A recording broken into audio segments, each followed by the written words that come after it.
Donald Trump publicly condemns anti-Semitic threats. Donald Trump has publicly condemned for the first time recent anti-Semitic threats in the U.S. as horrible and painful. The president said more needed to be done to root out hate and prejudice and evil. Up to 200 headstones were damaged or toppled over at a Jewish cemetery in St. Louis, Missouri, on Sunday. A day later, 11 Jewish community centers across the country received hoax bomb threats, forcing people to be evacuated. There was a spate of similar fake calls last month.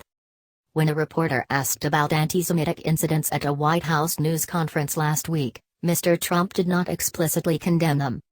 Instead, he spoke more generally about his hopes of making the nation less divided as he denounced hatred and hate-motivated violence.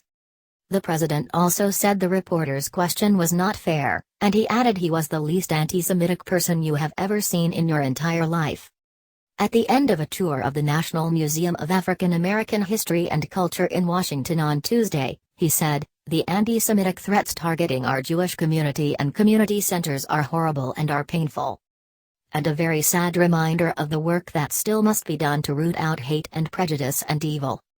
However, Mr. Trump, whose daughter Ivka is a convert to Judaism, did not outline what that work might include. Michelle Jawando, from think tank the Center for American Progress, told Sky News she thought Mr. Trump should have spoken up earlier.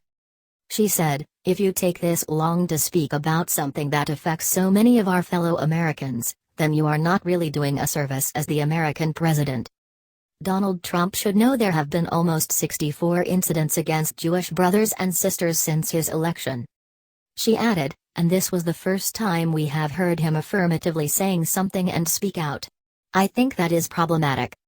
Sky's Siobhan Robbins said, "He's been under pressure to take a stand, especially as last week in a press conference when he was asked about attacks on the Jewish community he seemed to dodge the question." She added, "I think many agreed that that was not very well handled." Today's statement was the first public condemnation of the threats to Jews, and it will be widely welcomed by the community.